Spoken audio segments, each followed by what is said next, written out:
afternoon, and thank you so much for joining us today. It's lovely to have you with us. This is our Ask the Expert session, and we are delighted to be joined by Juliette Ward, who is expert midwife in association with Tommy's. We are working very closely with Tommy's, who are the charity associated with baby loss and the research that goes behind pregnancy loss, and ensuring that we understand how best to cope with that major trauma that a lot of people go through. Tommy's is an incredible charity, and we're delighted to be working alongside them as a business as a whole. And we're delighted to have Juliette with us today. So Juliette, thank you so very, very much for joining us today. Hugely appreciate it. It'd be great to get a little bit of flavor of your experience in general, and the career pathway led you to work closely with Tommy's, and exactly what your role involves. You can tell us a little bit about that. Yeah, absolutely. Thank you. Firstly, thank you so much for having me. Thank you for inviting Tommy's to be part of this really important conversation. So as you said, my name's Juliette. I'm a midwife. I wear two midwifery hats. I am a specialist midwife in the NHS. So I'm a lead midwife for a pregnancy after loss service in a big NHS trust in Berkshire. My role there really evolved out of a role. I was a specialist bereavement midwife for back in 2015, 2016, and from there developed with a small team, multi-professional team, a clinic looking after families in pregnancy after the loss of a baby. So my role now is to care for people in pregnancies after loss, whether that's a miscarriage or stillbirth or neonatal death. So alongside that, I'm a midwife at Tommy's, who, as you've said, are the leading pregnancy health charity, but also fund significant research into the areas of miscarriage, stillbirth, preterm birth, and we offer a huge range of support, information and resources, and I'm the midwifery team is part of that, and so we have a helpline and information services. So that's a snapshot, and really lovely to be with you today. We're really appreciative of your time today, and these sessions that we produce are actually really pivotal, because it's important to hear from the right people about some of the key challenges that people are facing within the workplace, but also from an employee perspective, not just from an HR perspective and how to really support and help people, but obviously people understanding exactly what employees are going through, especially through the trauma of baby loss. And the statistics around that are really, really high.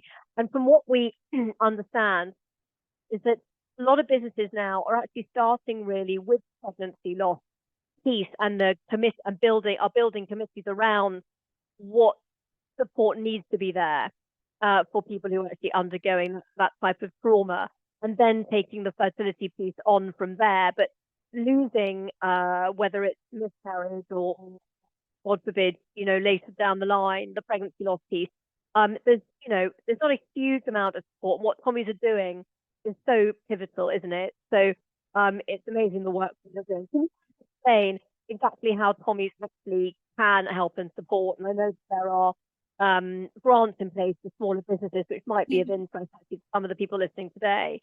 Yeah, definitely. It's really important, I think, to sort of recognise right at the beginning that any loss that we experience affects every area of our life. So it's vital that most of us work outside of the home, and it's really vital that companies, HR teams, managers have an understanding that, because very sadly pregnancy loss affects so many people, whether that's as women or the birthing person or their partner, the likelihood is in a work situation there may well at any one time be colleagues who are walking through often quite difficult path of fertility journey or loss, and I think it really is vital that we think if we're managing people or we have colleagues in a work setting, of how we can best support those people. And Tommy's is really, really committed to that. So we have a whole team who offer parenting and pregnancy at work support, so support, specialist training, and resources, policy information that can support people who are having the conversations about what does it look like. If someone, we have an employee who has a loss, a pregnancy-related loss, baby loss, what does our organisation's support look like? How can it be as good as possible?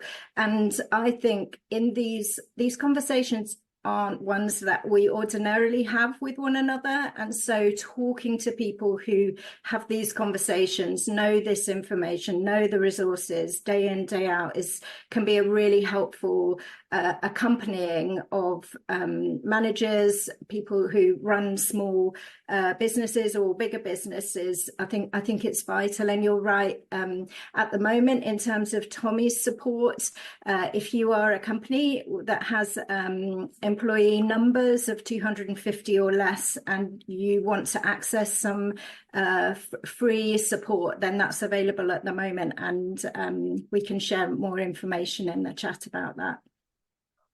That's fantastic. I think it's important about sort of building the brand awareness piece around actually what is available for businesses, because we're very aware that businesses are under the cost, so to speak, about what they can provide in terms of employee benefits and how far their budget will stretch as well, because it's not easy.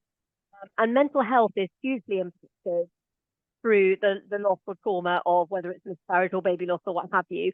What are you finding that are the significant impacts on mental health? Because that is a big feeder into this. Yeah, it's such an important question. I think that because what we know about loss, any of us on the call, most of us will have experienced some kind of loss in our lives. It might not be the loss of a baby or pregnancy loss, miscarriage, but we know that loss affects all of us. So it affects us physically, it affects us emotionally, it affects our mental health. And I think when we experience loss, we enter a kind of journey of grief, and that journey can look different for different people, but tends to have some characteristics of feeling like we've been shifted in our experience from one thing to another, to a place that we don't want to be, is causing us, pain and sometimes trauma. I think that there are characteristics of grief, such as profound sadness, a feeling like a lack of hope in the future, a kind of despair, physical pain. People experience really profound physical pain. They don't sleep. They don't want to eat. Their relationships, are shifted. So all of these things, they can't concentrate. They can't make decisions. Everything, a sense of overwhelm. Now, some of those things are normal parts of the journey of grief, and grief is like work. It's hard work, it's sort of relentless work, but some of the characteristics of it are also characteristics of things that we might describe more as mental health issues, such as anxiety or depression or post-traumatic stress disorder. I think one of the challenging things is it possible sometimes to separate out what are the characteristics of grief which needs to happen. We need to grieve. That grief is an expression of love, and so it's really important we have time and space to grieve. But I think sometimes our grief can be quite complex, as it can with pregnancy and baby loss, and there are some elements of that impact on mental health that are really worth seeking more specialist support. So if someone is having recurring nightmares, or they feel like they're stuck in thought processes that circle round and round, or their appetite is really completely gone, or they can't sleep, it is really important not to just say, oh, that's grief, and it will do its work. So I think, although it's difficult to kind of really categorize what's grief and what's a mental health impact, I think if it's getting to the point after some weeks and months where things feel really still quite complex and stuck, it's worth speaking to a medical health professional to see whether there are any other ways of, or any other sort of support services that might be appropriate to access. What are your thoughts around it? Obviously, there are for those people that are really, really struggling with all of these symptoms that you're talking about, and in some cases, people suffer from post-traumatic stress disorder as well, and anxiety and depression, and all of these have a profound impact on the way somebody is able to function on a daily basis. Are there some key recommendations that you would make to any business about how they can support people who are going through those very clear physical manifestations from loss? I think if you're supporting somebody, a colleague, an employee who is in grief, I think the things that help is for people to know that they're not alone in it. So as a really basic starting point, acknowledgement of someone's loss is important. We're not very used to having these conversations, but something that communicates care, I think. And I know that might not be built into every kind of business structure, but the kind of caring support from a manager, just even, or an HR team, or whoever, a team lead, whoever is the right person to communicate. I think communicating something to the person who has lost a pregnancy loss or lost a baby is worth its weight in gold. You don't have to have exactly the right thing to say. There is no solving this situation, but people sometimes speak to us about going back to work and no one says anything to them. So it feels to them like either no one it doesn't matter, or it's not important, and they're struggling to get back into their working lives. So I would say a kind expressions of care. You can't make this any better, but you can say, we acknowledge that things might look a little bit different for you over the next weeks and months. Please talk to us. Please share if there are any particular dates or any situations that might be, if you're in a team where people are announcing pregnancies and you've just lost a baby, that might be quite tricky emotionally for you. No one is saying that pregnancy announcements shouldn't take place, but who is thinking about how they land with colleagues who might have experienced loss? So I think it's about thoughtfulness, about thinking in a human way about your colleague. I think if you're recognizing that people are expressing symptoms that might be giving you concern, so agitation or people not being able to concentrate at all, sometimes people go back to work a bit too soon. And so thinking about whether there's a conversation that can be had to say, have you sought more specialist support, and whether some companies are able to support even with that, with some therapeutic input from counsellors or therapists, or even just directing someone back to their GP to say, we want you to be well so that you can work in the way that you can best sort of no one reverts back to their pre-loss selves, but how can we support you in where you are now, I think is really important. Yes, exactly. And every way in which somebody's going to handle a scenario of this nature, there isn't blueprint for it. So everybody reacts differently to grief, and therefore knowing, do you have any recommendations around how to provide that open culture? I think, one of the key things that's really tough is for people to feel safe at work. And to feel that they're okay in a trusted environment, to be able to have these kinds of conversations. So do you have any recommendations of how to start that open conversation on what businesses could be doing to actually really generate that type of culture?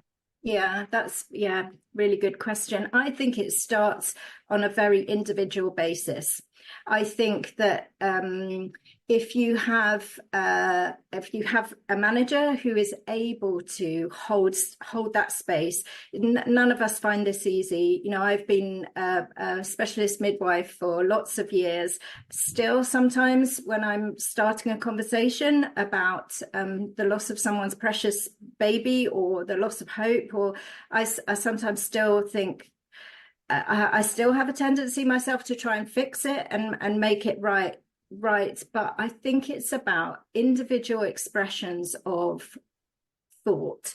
And so I think cultures come from behaviors that are seen and also expressed. So I think it's about, if you have somebody who returns to work after a pregnancy loss or a baby loss, make sure that as a team you may have had some communication about this might be tricky for us all, but particularly for the person coming back. I wonder if there's somebody who can express something to the person returning that there's someone they can talk to. So is there a named person that they can talk to? I think it's expressing that that they've been thought about.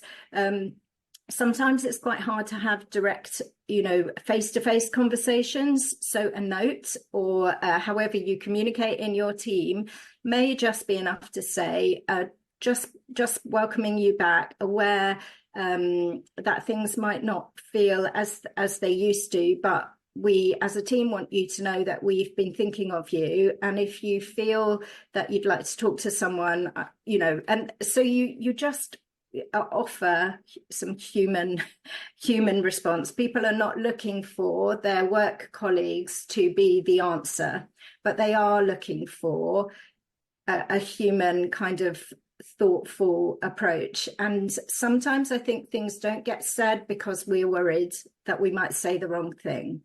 I think expressing care is always the right thing. So even if it is, I've been thinking of you, I just want you to know I care about what you've been through, and I'm here if you ever need a cup of tea, or a chat. But I think the other thing to say is to break things down into smaller sections. So sometimes the big questions that we might ask as managers or team leads about how are you, what do you want, how do you want this to go, is too much for someone who's in grief or in the journey of grief is too big a dynamic. And so even cutting it right down is how does today need to look for you?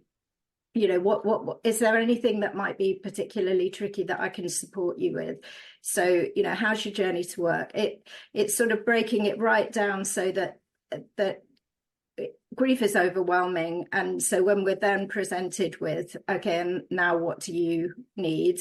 I think it's more about opening conversation channels that allow that to happen more naturally. Yeah, sure, absolutely. I mean, it's a really important piece that the sense of isolation doesn't become overwhelming, because often when you're in that situation, you feel like you're the only person that's going through it. I mean, I certainly remember through my years of fertility treatment, I felt like I was the only person out of all of my friends that simply couldn't get pregnant. And it becomes very overwhelming in general. But I think one of the key things to remember actually is that, this is not just a problem that's affecting women in the workplace, it's affecting men as well. And men have even less of a control over a situation than women do. Yeah. And obviously there's now the whole diversity piece around supporting LGBTQ, and there are so many routes and pathways to parenthood now, which need to be taken into consideration. So you have some recommendations around how perhaps there might be nuances or differences around supporting men to women, or even the diverse different pathways to parenthood, because there must be differences there. Yeah, I think that's a vital part of the conversation. So what we know is that often male partners or the non-birthing partner is back at work much sooner than the woman or the birthing person.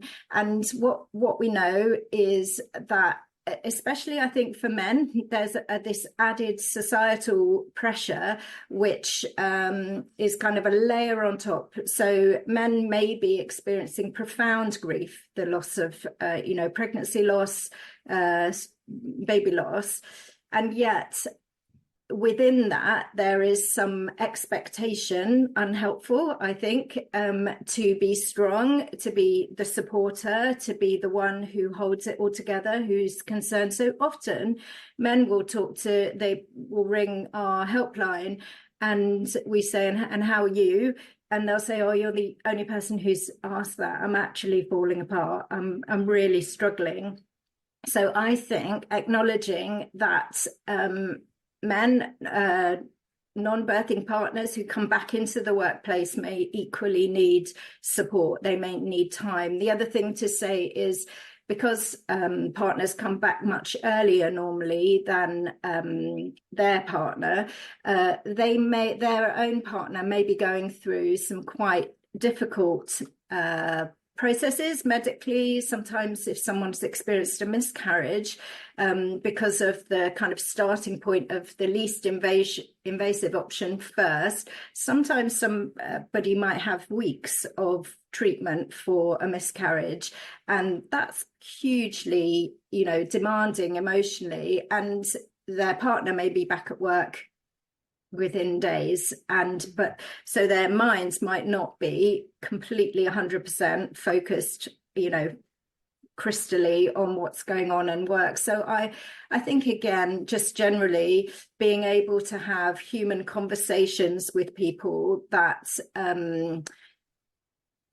understand that, and ask the question, I'm wondering how this is for you, and if there is anything that we can do to support you. I think in terms of broader, as you were talking, Charlotte, about different pathways to parenthood, it's really important to know that as an organisation, Tommy's offer support for whoever will contact us, whatever starting point, whatever their journey. So I think being able to not feel that you as a team lead or a manager has to have everything to say. Maybe your expression of care and support is signposting to a charity like Tommy's, where we can have more sort of in-depth conversation. We speak to partners all the time. So that's definitely something that's really important. Yes, I mean, I think the community piece and feeling able to start the conversation is absolutely crucial, really. In terms of just on a little bit, in terms of the actual sort of logistics and policies that businesses should have in place, I think some businesses are sort of thinking, okay, I can just put a grievancy policy, or I can put a fertility policy included in our family policy and our parenting policy. Perhaps that's not necessarily exactly the way forward. Do you have any views around what the actual policy piece should look like from a loss perspective? So the team at Tommy's who offer support to businesses are absolute experts in being able to share nuanced information about exactly that, because grief, as you said right at the beginning, looks different for everybody, and people, I think we all know when things are being communicated to us that are a bit one size fits all, and we don't fit within that. I think making sure that policies are obviously, have a very legitimate legal kind of basis, but also makes sense for the organisation itself, the culture that you're working within. That's exactly what the Parenting and Pregnancy at Work team at Tommy's are experts in helping individual organisations to shape policies that make sense for their the dynamic that exists. You know, if you have a everybody working from home, it looks very different from if you have a smaller team where everybody is office based. So in terms of policies, there will be some, you know, obviously standard policies that all organizations of a certain number need to adhere to, but I think the real gold comes in how those are expressed, how they are communicated, what do people in the organization know of them, how accessible are they, who, you know, that's bringing in the sort of human context, which actually when people are going through loss is the bit that matters. Yeah, for sure, absolutely. I mean, I think, as I said at the beginning, it's very challenging for many businesses to be able to make sure that they've incorporated all aspects of the mental health piece, really, and you know, fertility and loss and grief, and that all comes as a part of that mental health piece, really. So, I mean, we're obviously delighted to be working with you, you know, as a key partner to help to drive that conversation and to drive that support piece. We're actually very, very nearly out of time, but Okay.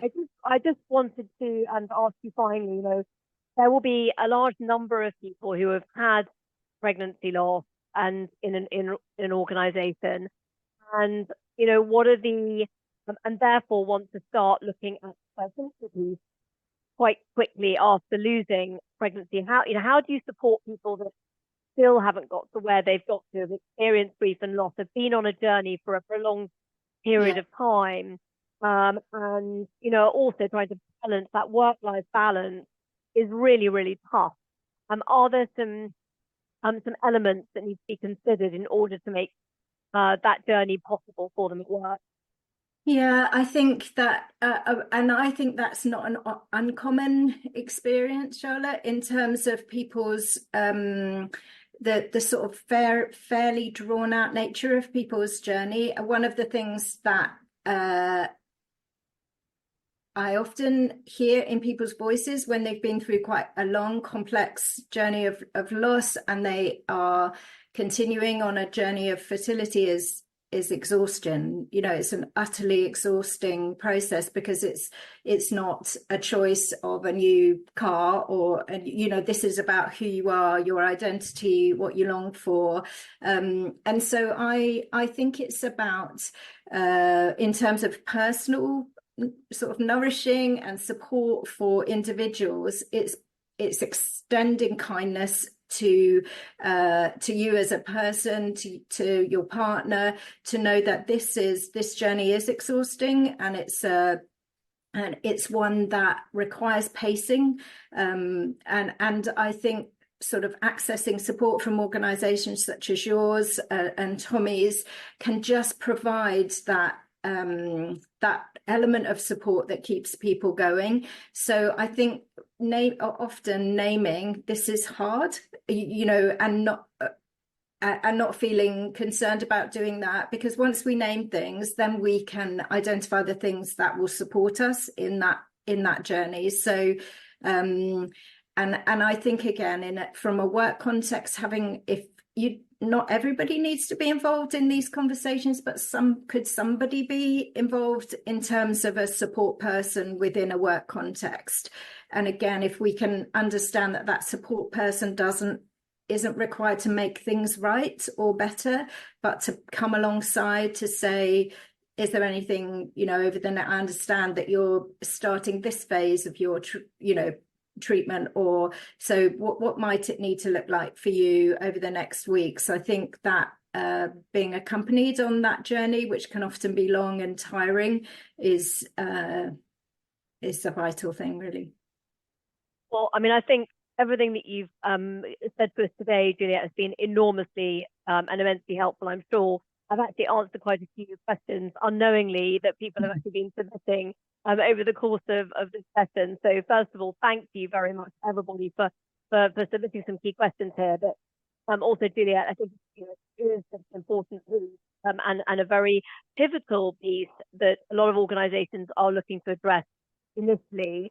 We are at the IVF Network very, very excited and happy to help organizations to be able to drive this conversation forward, because the quantity of people who are affected by this is really very dramatic in terms of the numbers. I mean, the World Health Organization stipulated it's 1 in 6. Potentially with the loss piece, it's actually even higher than that, because people are undergoing miscarriage and loss, unfortunately, regularly. So, the drive really for us is to help as many people as we can who are dealing with these issues, and also to be able to build awareness in businesses as well, build a community, and enable people to feel safe, and have a multitude of people to talk to, and for us to be able to help through experts such as yourself, Juliette, which is why we produce these events on a monthly basis. So again, thank you so much to you for joining us today, and thank you very much to everybody who's taken the time out of your very busy day to join us during your lunch hour. We're hugely appreciative, and we hope it's been really insightful. We welcome any feedback from you. So please do get in touch. And again, thank you very, very much for joining us today.